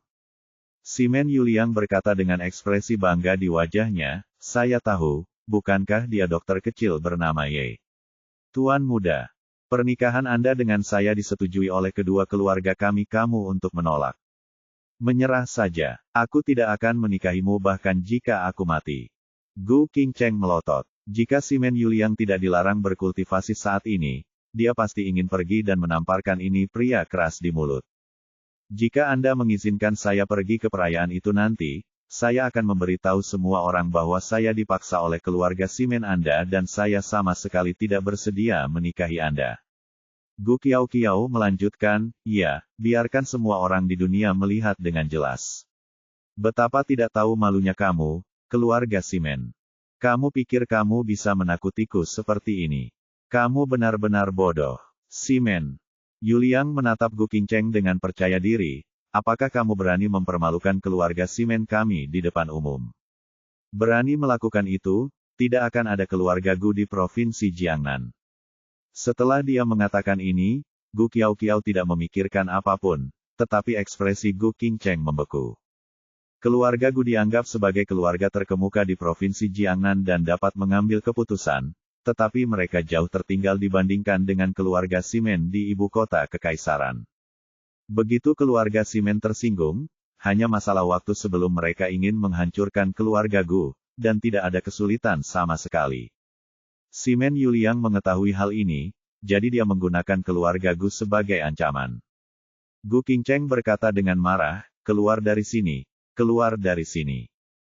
Qingcheng, jangan main-main. Pintu terbuka lagi, dan Gu Pengju, kepala keluarga Gu, masuk bersama istrinya Wen Yurong. Bab 987 Pernikahan Paksa. Setelah melihat kedua orang itu, Simen Yuliang berkata dengan sangat sopan, ayah mertua, kamu ada di sini. Meskipun dia tidak menganggap serius keluarga lokal seperti keluarga Gu, dia juga tahu betul jika dia ingin menaklukkan mereka. Gu Qingcheng hanya bisa mengandalkan dua orang di depannya, jadi dia sangat sopan. Gu Pengju mengangguk sedikit, Yuliang, silakan lakukan pekerjaanmu. Kita berdua akan membujuk gadis ini. Cepatlah, kata Simen Yuliang. Setelah menatap Gu Qingcheng dengan penuh arti, dia berbalik dan berjalan keluar. Saat dia hendak keluar, Gu Pengju menjadi sangat marah, Qingcheng, tahukah kamu apa yang kamu lakukan? Gu Qingcheng bahkan tidak melihatnya, dan berkata dengan dingin, saya tahu, dipaksa menikah dengan seseorang tidak ingin melakukannya sama sekali. Orang yang kamu sukai. Kamu. Gu Pengju gemetar karena marah, tidak bisakah kamu mempertimbangkan kepentingan keluarga? Kepentingan keluarga? Siapa yang peduli dengan kepentingan saya? Anda masih harus memaksa saya menikah dengan orang lain. Mungkinkah keluarga menggunakan saya sebagai imbalan atas keuntungan? Gu Qingcheng juga dipenuhi dengan keluhan ketika dia mengatakan ini. Dia tak disangka ayahnya yang sudah menyayanginya sejak kecil akan memperlakukannya seperti komoditas. Itu semua tidak masuk akal, semuanya tidak masuk akal. Tidakkah kamu melihat situasi keseluruhannya? Situasi keseluruhannya. Bagaimana situasi keseluruhannya? Mungkinkah situasi keseluruhan keluarga Gu diperoleh dengan imbalan wanita? Karena kamu adalah kepala keluarga, situasi keluarga Gu secara keseluruhan harus didasarkan pada situasimu. Kamu harus memperjuangkannya dengan kekuatanmu daripada menukarnya denganku. Gu Qingcheng dipenuhi amarah dan menolak menyerah. Kamu bajingan, aku telah membesarkanmu selama bertahun-tahun dengan sia-sia. Karena kamu telah menikmati kemuliaan yang dibawa oleh keluarga Gu selama bertahun-tahun, kamu harus memikul tanggung jawab untuk membuat keluarga Gu menjadi lebih makmur. Lebih marah, jika kamu terus bertingkah seperti ini, beri aku keluar dari keluarga Gu. Tidak ada keturunan tidak berbakti sepertimu di keluarga Gu. Saya pasti sudah pergi sejak lama. Menjadi orang biasa 100 kali lebih baik daripada berada di sini. Gu Qingcheng merasa yakin dalam hatinya. Memikirkannya seperti ini, jika diberi kesempatan untuk memilih, dia lebih memilih menjadi seorang wanita dari keluarga biasa dan menjalani hidup sederhana dengan orang yang disukainya. Ditentang oleh putrinya satu demi satu, Gu Pengju menjadi semakin marah dan ingin mengambil tindakan. Kamu bajingan, aku harus memukulmu sampai mati hari ini. Mengapa kamu mulai menggerakkan tanganmu saat kamu berbicara? Wen Yurong buru-buru memeluknya, aku bahkan tidak melihat hari apa sekarang. Kamu keluar pertama, dan aku akan berbicara dengan putriku. Baru kemudian Gu Pengju menyadari bahwa dia ada di rumah Simen, dan dia menekan amarah di dalam hatinya. Sudah kubilang, pernikahan hari ini berhubungan dengan kemakmuran dan kemunduran seluruh keluarga Gu, dan kamu tidak akan pernah diizinkan untuk bersikap disengaja. Setelah mengatakan itu, dia mendengus dingin, berbalik dan berjalan keluar. Setelah Gu Pengju pergi, Wen Yurong menghela nafas, meraih tangan Gu Qingcheng dan berkata, "Nak, ibu tahu bahwa kamu bersalah, tetapi ini memang tidak mudah bagi ayahmu." Gu Qingcheng tidak berbicara, tetapi dua baris air mata jatuh pipinya. Wen Yurong menambahkan, sekarang keluarga Gu tidak sejahtera seperti yang terlihat di permukaan. Mereka sedang berjuang di seluruh ibu kota provinsi, dan ruang hidup yang ditekan oleh beberapa bisnis keluarga lainnya semakin mengecil. Jika Anda ingin berubah situasi ini, atau melangkah lebih jauh, Anda juga bisa. Saya hanya bisa menaruh harapan pada Anda. Keluarga Simen adalah salah satu keluarga terbesar di ibu kota kekaisaran. Selain itu, menurut saya Yuliang adalah orang yang baik, dan dia adalah orang yang baik. Menikahinya tidak akan salah bagimu. Tapi, aku sudah melakukannya. Aku punya seseorang yang kusuka. Gu Qingcheng dipenuhi dengan keluhan. Jika dia tidak jatuh cinta pada Ye Bufan, dia mungkin akan jatuh cinta pada Ye Bufan, bisa menerima pengaturan keluarga, tapi sekarang dia tetap tidak menyetujuinya. Apa yang bisa dilakukan mengenai hal ini? Sebagai wanita dari keluarga besar, dia tidak punya hak untuk memilih. Wen Yurong menghela nafas, Qingcheng mendengarkan nasihat ibu. Pada titik ini, tidak ada ruang untuk perubahan. Pernahkah kamu memikirkannya? Jika pernikahan hari ini benar-benar akan menjadi skandal, kemana wajah keluarga Simen akan pergi? Sekali Simen jika keluarga marah, keluarga Gu akan musnah. Petik 2. Tetapi bisakah Anda menyalahkan saya? Saya sudah mengatakan bahwa saya memiliki seseorang yang saya sukai, tetapi Anda tidak setuju. Dengan pernikahan ini sejak awal, apa hubungannya denganku jika kamu menerimanya? Qingcheng, kenapa kamu tidak mengerti? Ayahmu tidak akan pernah menikahkanmu dengan dokter muda. Itu sama sekali tidak pantas dan tidak akan membahayakan keluarga. Apapun manfaatnya. Saya tidak peduli, saya tidak akan pernah menikahi Simen Yuliang. Gu Qingcheng tampak keras kepala. Putri, segalanya sudah mencapai tingkat ini. Kamu membuat seluruh keluarga Gu mati. Anggap saja ibu memohon padamu untuk berhenti membuat masalah, oke. Jika kamu terus tidak setuju, ibu akan berlutut untukmu. Rong berkata bahwa dia akan berlutut. Gu Qingcheng terkejut. Dia tidak pernah menyangka ibunya akan berlutut untuknya, jadi dia segera mengulurkan tangannya untuk membantunya berdiri. Putri, setuju saja. Benar-benar tidak ada jalan keluar sekarang. Wen Yurong juga merasa kasihan pada putrinya, tetapi karena Gu Pengju telah membuat keputusan ini, tidak ada jalan lain. Meskipun Gu Qingcheng tidak mau melakukannya, dia tidak bisa membiarkan ibunya berlutut untuknya. Setelah ragu-ragu untuk waktu yang lama, dia hanya bisa mengangguk sedikit. Terima kasih Bu. Bersiaplah, waktunya sudah tiba. Setelah Wen Yurong selesai berbicara, dia berbalik dan meninggalkan ruangan. Bibi, apakah kamu benar-benar ingin menikah dengan pria menyebalkan itu? Apa yang akan Paman lakukan? Gadis kecil Gu Qiao tampak cemas. Saya tidak tahu. Hati Gu Qingcheng dipenuhi dengan rasa sakit, dan adegan dari film tiba-tiba muncul di benaknya. Orang yang kucintai adalah pahlawan yang tak tertandingi. Suatu hari dia akan datang menjemputku mengendarai awan keberuntungan berwarna-warni dan mengenakan baju besi emas dan pakaian suci. Dia tidak terlalu menyukai kalimat ini di masa lalu, tapi sekarang itu dia memikirkannya. Ini sepenuhnya dari lubuk hati seorang wanita yang tidak berdaya dan penuh harapan. Saat ini, hanya ini yang dia harapkan. Karena dia tidak bisa menolak, dia hanya bisa berharap orang itu bisa menginjak awan warna-warni untuk menyelamatkannya. Orang-orang di luar tidak tahu apa yang sedang terjadi di sini, dan auditorium hotel penuh dengan aktivitas. Keluarga Simen mengadakan upacara pertunangan, dan ada banyak sekali tamu yang datang untuk memberi selamat kepada mereka. Namun, banyak dari mereka tidak memenuhi syarat untuk tinggal di sini, jadi mereka buru-buru pergi setelah menulis daftar hadiah. Orang-orang yang bisa tinggal di sini adalah pejabat tinggi atau keluarga bangsawan, dan mereka pastinya adalah tokoh tinggi di ibu kota kekaisaran. Tiba-tiba terjadi keributan di pintu, dan semua tamu tidak bisa tidak melihat ke sana, dan melihat sekelompok tamu wanita masuk. Jika wanita saja tidak cukup untuk menimbulkan sensasi sebesar itu, yang terpenting adalah wanita-wanita tersebut begitu cantik hingga penampilannya meledak-ledak. Yang berjalan di depan adalah Changsun Dongju, yang merupakan seorang wanita cantik yang terkenal di ibu kota kekaisaran ketika dia masih muda. Meskipun usianya sedikit lebih tua sekarang, ia terawat dengan baik, dan dengan pil yang diberikan oleh Ye Bufan, ia terlihat berusia sekitar 30 tahun. Tidak hanya kecantikannya yang tak tertandingi, tetapi dia juga memiliki sentuhan pesona yang dewasa. Di belakangnya ada Suru Yue, An Yimo, Qin Cucu dan wanita lainnya. Bahkan Zheng Huafei, yang baru saja menggantikan kepala keluarga Zheng, juga datang. Wanita-wanita ini berkumpul, yang satu lebih cantik dari yang lain, lebih gemuk dan lebih kurus, gaya berbeda, tetapi satu kesamaan yang mereka miliki adalah mereka cantik.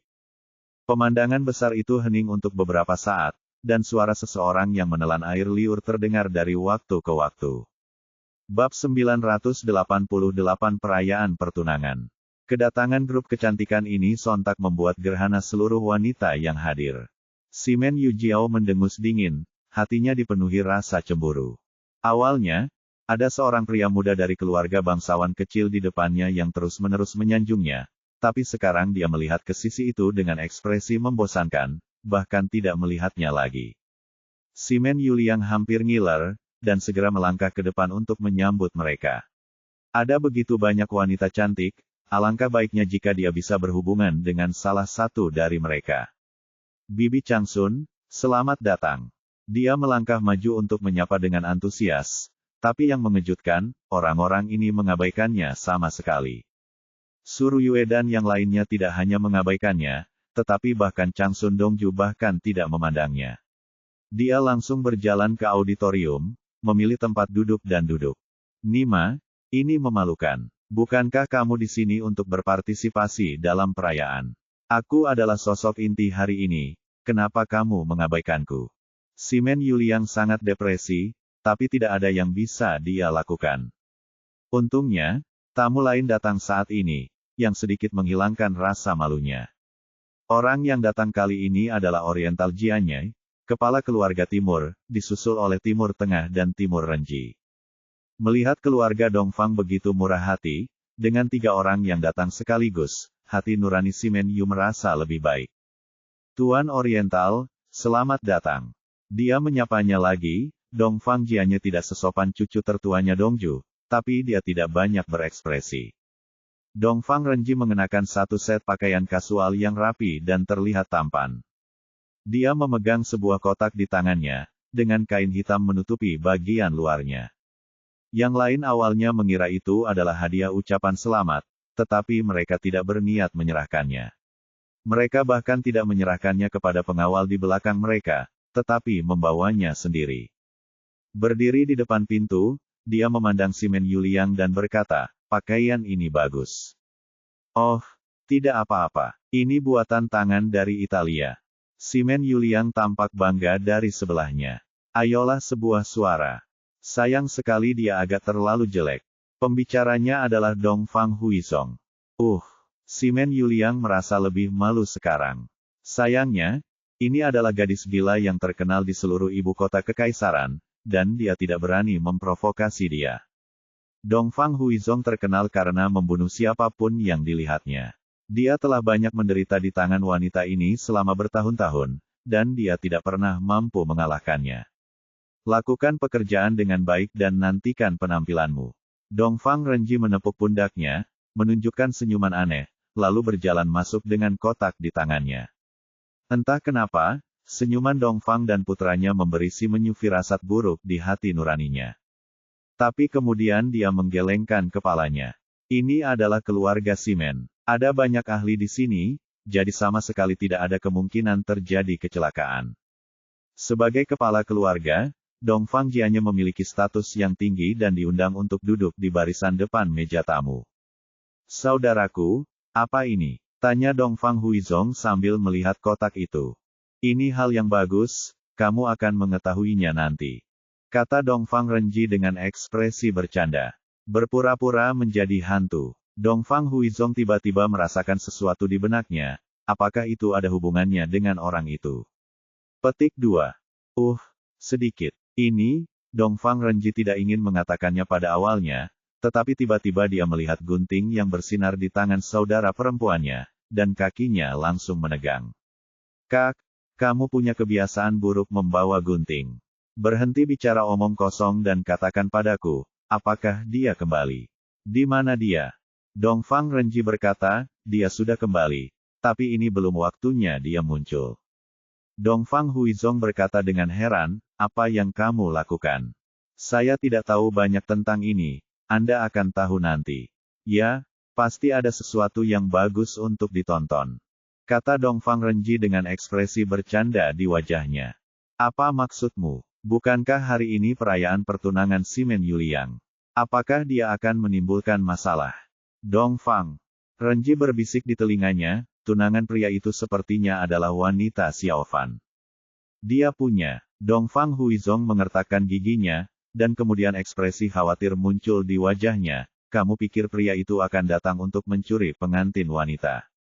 Meskipun perilakunya agak kasar, dia tidak bodoh, ini adalah keluarga Simen. Majikannya banyak banget, pastinya sangat beresiko bagi Ye Bufan datang ke sini untuk merebut pengantin. Kamu tidak perlu khawatir tentang itu. Kurasa Xiaofan pasti sudah membuat pengaturannya. Petik 2. Dongfang Huizong tidak berkata apa-apa lagi dan mulai mengedarkan ki-nya dengan tenang. Begitu pria itu dalam bahaya, dia pasti akan membantu, meskipun pihak lain adalah keluarga Simen. Seiring berjalannya waktu, tempat upacara dipenuhi tamu. Posisi kepala ditempati oleh 5 keluarga besar di ibu kota kekaisaran. Kecuali keluarga cucu tertua, yang tidak datang, 4 kepala keluarga lainnya sudah duduk di sana. Duduk di tengah adalah Simen Fengyun, kepala keluarga Simen.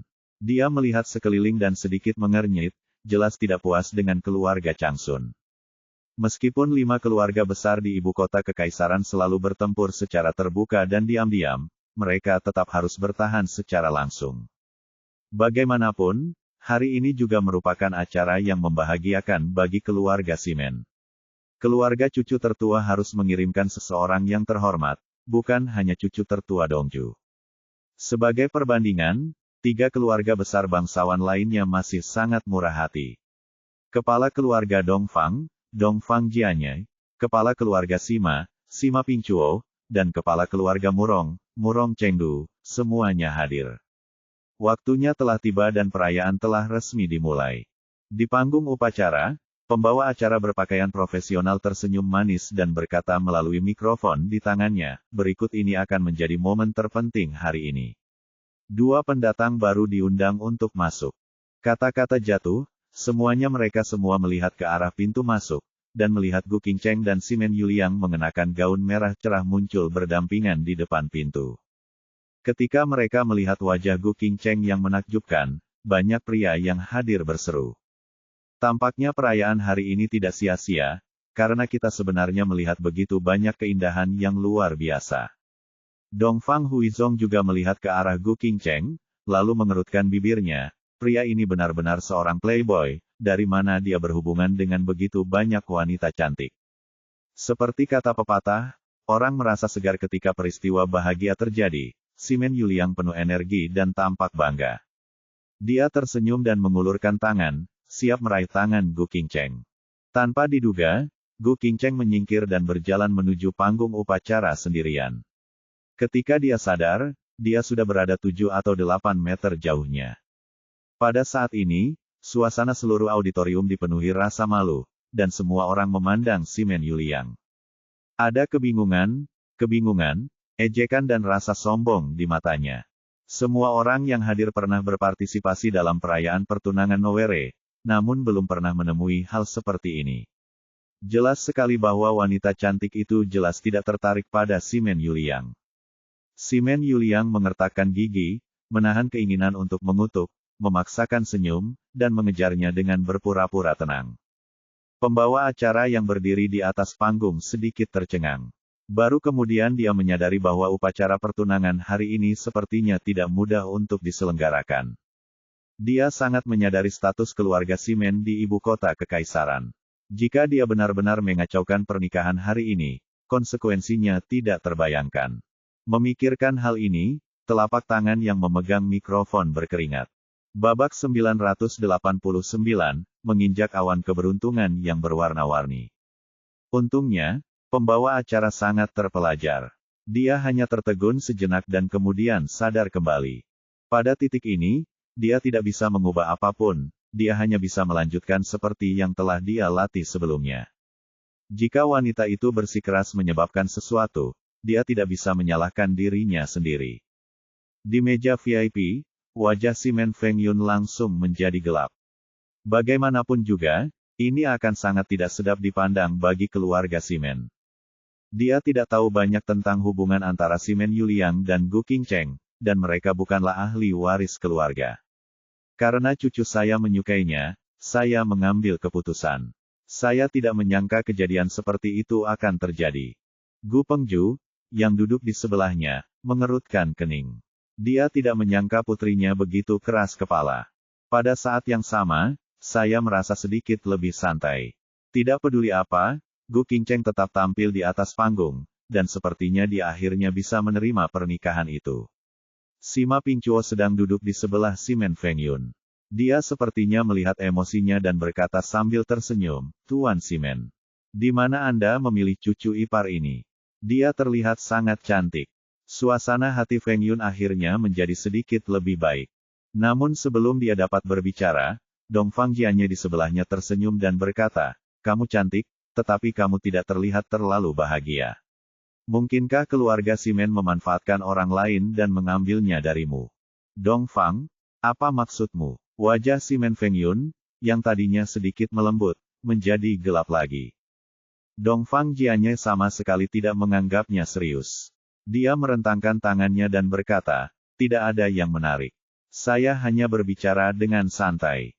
Simen Feng Yun mendengus dingin, tetapi seorang wanita dari keluarga kecil di provinsi Jiangnan tidak punya waktu untuk menjilat keluarga Simen kita.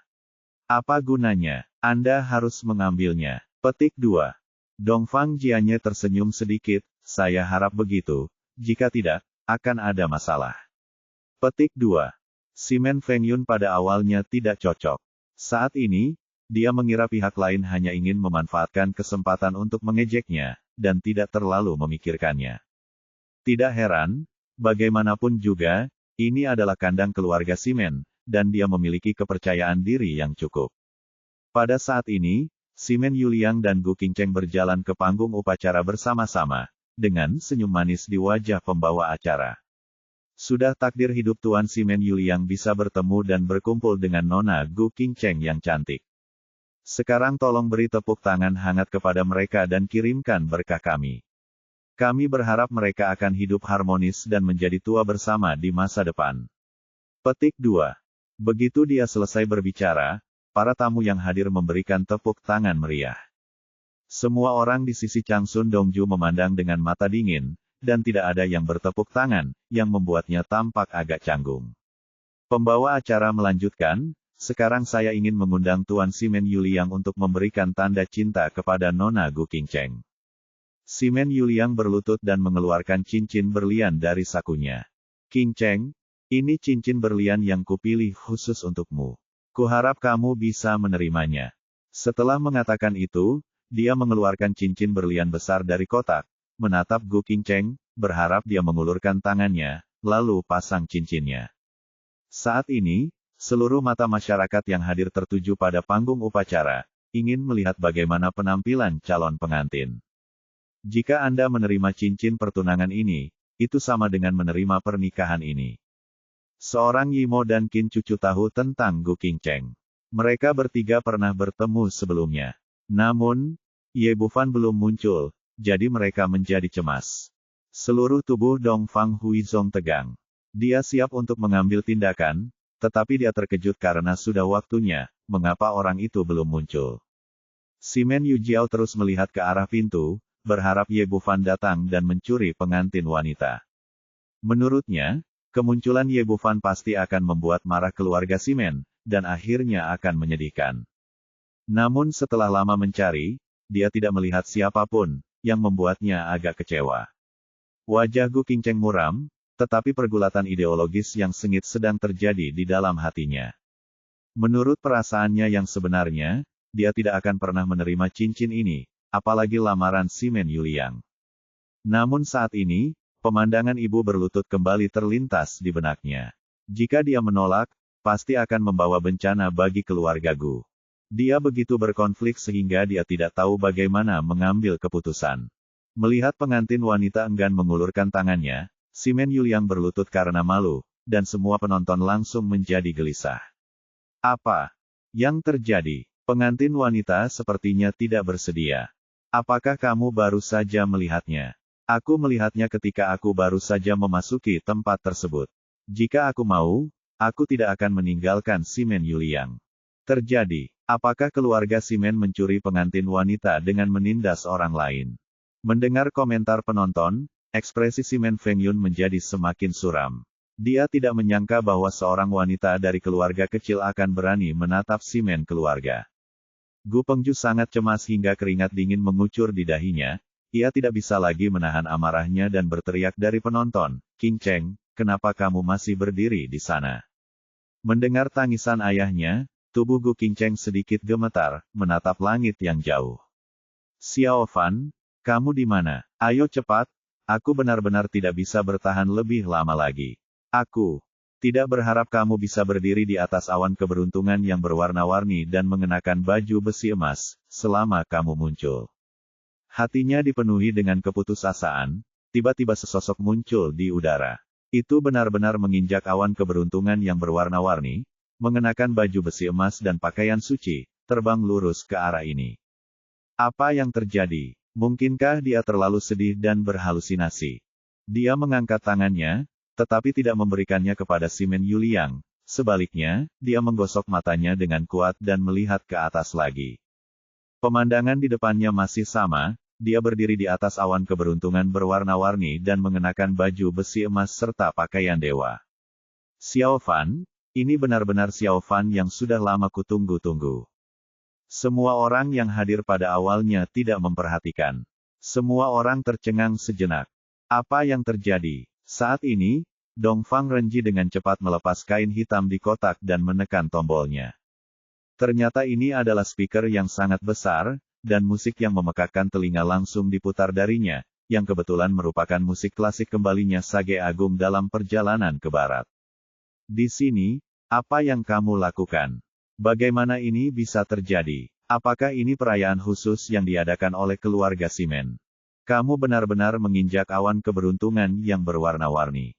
Bagaimana kamu melakukan ini? Lihat, kelihatannya tidak seperti efek khusus, bahkan tidak ada kawat baja." Di tengah seruan semua orang, Ye Bufan terbang semakin dekat. Dia menggunakan langkah naga ilahi ke langit, mengendalikan awan warna-warni di bawah kakinya, dan mendarat tepat di tengah perhatian semua orang. Di panggung upacara. Pada saat ini, Gu Qingcheng benar-benar bodoh, dengan air mata berlinang, dan kalimat klasik terus terulang di benaknya. "Orang yang kucintai adalah pahlawan yang tak tertandingi. Suatu hari dia akan datang menjemputku dengan mengenakan baju besi emas dan menerbangkan awan keberuntungan berwarna-warni." Ye Bufan mendarat di panggung upacara, melompat berdiri, dan menemukan awan warna-warni di bawah kakinya menempel di sepatunya. Dia menatap tajam ke arah Dongfang Renji di sebelahnya. Meskipun dia kekurangan waktu, benda ini bukanlah produk cacat. Benda itu masih menempel di kakinya. Semua ini secara alami direncanakan dengan hati-hati olehnya. Ketika mereka berdua mengobrol bersama sebelumnya, Gu Qingcheng merindukan adegan ini. "Karena kita di sini untuk merebut pengantin wanita hari ini, kita harus membuat keributan lebih keras dan pada saat yang sama memenuhi impian wanita tersebut. Jadi sebelum naik pesawat, saya menelepon Dongfang Renji dan memintanya untuk menyiapkan set baju besi emas dan pakaian suci serta awan keberuntungan berwarna-warni. Babak 990, penampilan cantik. Segalanya sebelumnya cukup bagus, sangat sukses, dan musiknya serasi, tetapi kualitas awan warna-warni agak terlalu buruk. Dongfang Renji tersenyum canggung. Dia hanya bisa melakukan ini hanya dalam beberapa jam. Ye Bufan mengulurkan tangannya untuk meraih awan keberuntungan berwarna-warni dan menariknya secara langsung. Energi kacau melonjak, dan awan keberuntungan berwarna-warni yang terbuat dari busa langsung berubah menjadi kucing terbang di seluruh langit, menutupi seluruh panggung upacara. Tampak keduanya cantik dan indah. Pada saat yang sama, cincin rubi besar muncul di telapak tangannya seperti trik sulap, dan dia berlutut seperti Simen Yuliang. Keduanya memiliki postur yang sama, tetapi hasilnya benar-benar berbeda. Sebelum Ye Bufan dapat berbicara, Gu Qingcheng sudah mengulurkan tangan gioknya dengan gemetar. Ye Bufan memasangkan cincin di jari tengah Gu Qingcheng, lalu menariknya ke samping. Hingga saat ini, semua yang hadir seolah terbangun dari mimpi. Tidak heran semua orang terlalu terganggu. Adegan tadi sangat mengejutkan. Tidak ada yang menyangka dia akan melakukan upacara penampilan seperti itu. Bahkan An Yimo, Su Ruyue dan yang lainnya hanya tahu bahwa dia akan datang ke sini untuk merebut pengantin wanita, tetapi mereka tidak menyangka dia akan melakukannya dengan cara yang aneh. Senyuman manis muncul di sudut mulut cucu tertua Dongju, anak laki-laki ini terlalu lucu. Ketika dia mendengar bahwa keluarga Simen mencoba mencuri menantu perempuannya selama pertunangan mereka, dia segera menghentikannya. Keluarga cucu tertua datang dan pergi ke rumah sendiri. Datang ke sini untuk menghidupi putra Anda. Dongfang Renji memuji, Xiao Fan adalah Xiao Fan. Dia bisa begitu romantis dengan meraih pengantin. Pantas saja dia punya banyak pacar. Jika saya seorang wanita, saya pasti akan menikah dengannya. Petik 2. Dongfang Huizong mendengus dingin, saya juga merasakan itu. Adegan seperti ini sungguh mengejutkan, tapi pahlawan wanita itu bukanlah dirinya sendiri, jadi tidak ada yang bisa membahagiakan. Simen Yujiao marah dan bersemangat pada saat yang sama. Yang menjengkelkan adalah Ye Bufan memilih cara khusus ini untuk tampil dan menjadi pusat penonton begitu dia tiba. Yang membuatnya heboh adalah hal ini pasti akan membuat marah keluarga Simen. Selama kepala keluarga marah, anak ini pasti tidak akan berakhir dengan baik, dan rencana jahatnya telah mencapai kesimpulan yang paling sukses. Yang lain tidak mengetahui hal ini.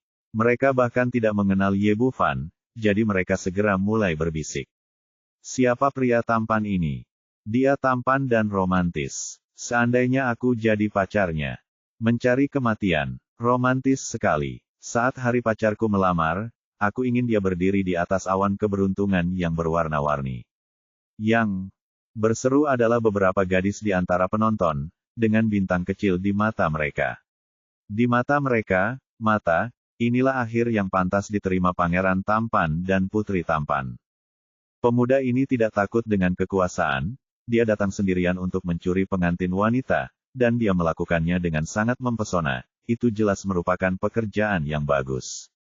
Jika bukan karena ketakutan akan kekuatan keluarga Simen, sebagian besar penonton akan bersorak. Semua orang mengagumi orang yang berani pergi ke lokasi pertunangan keluarga Simen untuk mencuri pengantin wanita. Beberapa pejuang melihat sesuatu yang luar biasa dari ini. Orang biasa hanya melihat kemegahan pemandangan tersebut, namun para ahli tahu betapa sulitnya mencapai level ini. Pemuda di depannya setidaknya telah mencapai tingkat surga, dapat mengendalikan udara dan terbang, dan memiliki teknik tubuh ringan yang sangat menakutkan. Jika tidak, dia tidak akan pernah bisa mencapai efek ini. Ada juga beberapa orang yang menunggu untuk menonton pertunjukan dengan penuh minat. Bagaimanapun, ini adalah keluarga Simen.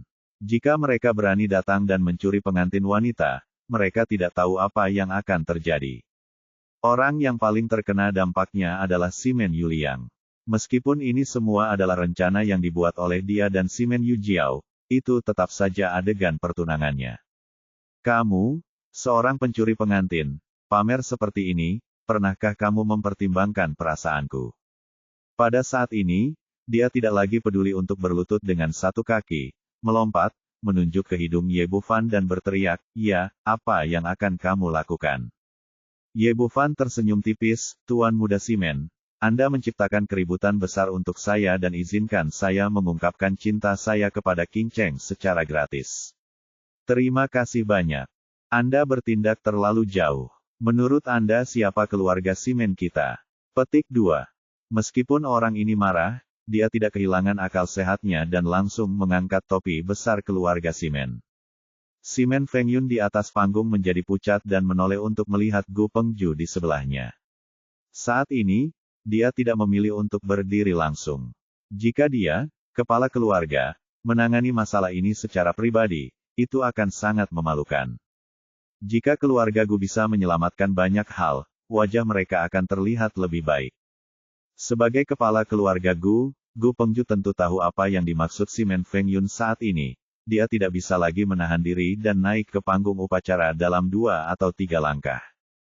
"Nak, lepaskan putriku secepatnya." Setelah naik ke atas panggung, dia mengulurkan tangannya untuk menarik Gu Qingcheng kembali, tetapi putrinya memeluk erat lengan Gu Qingcheng dan tidak menunjukkan niat untuk melepaskannya. Menghadapi situasi ini, dia hanya bisa menyerah untuk sementara. Akan sangat memalukan untuk mulai bertarung di depan semua orang. Ye Bufan tampak acuh tak acuh, "King Cheng adalah pacarku." Gu Pengju sangat marah hingga seluruh tubuhnya gemetar dan dengan marah berkata, "Omong kosong, kamu ingin menjadi pacar putriku, apakah kamu memiliki kualifikasi? Kamu mau kualifikasi? Setidaknya aku tidak akan lebih buruk dari dia." Ye Bufan mengangkat tangannya dan menunjuk ke arah Simen Yuliang. "Kamu bercanda? Mengapa kamu membandingkan dirimu dengan Tuan Muda Simen?" Gu Pengju dengan marah menjawab sambil tersenyum, "Keluarga Simen adalah keluarga terbesar di ibu kota kekaisaran, dengan aset ratusan miliar, apakah kamu memilikinya?" Petik 2. Ratusan miliar aset, ini bukan apa-apa, ya. Suara Ye Bufan masih tenang, tapi membuat seluruh tempat gelisah. Siapa pemuda ini? Dia membual bahwa dia bahkan tidak memiliki wesel, dan dia memiliki aset ratusan miliar. Saya pikir 1.000 yuan miliknya hampir sama. Siapa tahu, orang tidak boleh dinilai dari mereka penampilan, mungkin mereka benar-benar kaya. Ini sama sekali tidak mungkin, bahkan jika dia punya uang, dia tidak bisa memiliki aset senilai ratusan miliar. Berapa jumlah itu bahkan keluarga kelas 2 di kekaisaran modal tidak punya uang sebanyak itu. Melihat pihak lain benar-benar dibandingkan dengan dirinya sendiri, Simen Yuliang berteriak dengan arogan. Berkata, "Itu lelucon. Kamu bilang itu benar. Siapa yang bisa membuktikannya untukmu? Apakah Anda ingin pemberi sertifikasi? Saya bisa membuktikannya." Sun Dongju berdiri sambil berbicara. Dia ada di sini untuk mendukung putranya. Tentu saja tidak akan ada keraguan. Grup Hongmeng saya telah mewarisi kepemilikannya kepada anak saya, dan total asetnya pasti lebih dari 100 miliar. Wah, pemuda ini adalah pewaris grup Hongmeng. Tentu saja dia kaya. Sungguh mengejutkan. Alangkah baiknya jika pria seperti ini bisa menjadi milikku. Dia tampan, kaya, dan juga tahu bagaimana menjadi romantis. Awalnya, Ye Bufan sudah lama tidak berada di ibu kota kekaisaran, dan semakin sedikit orang yang mengenalnya. Saat ini, dia mengetahui tentang ahli warisnya, semburan seru segera terdengar. Simen Yuliang merasa malu untuk beberapa saat. Dia lupa bahwa Ye Bufan memiliki ibu yang begitu kaya.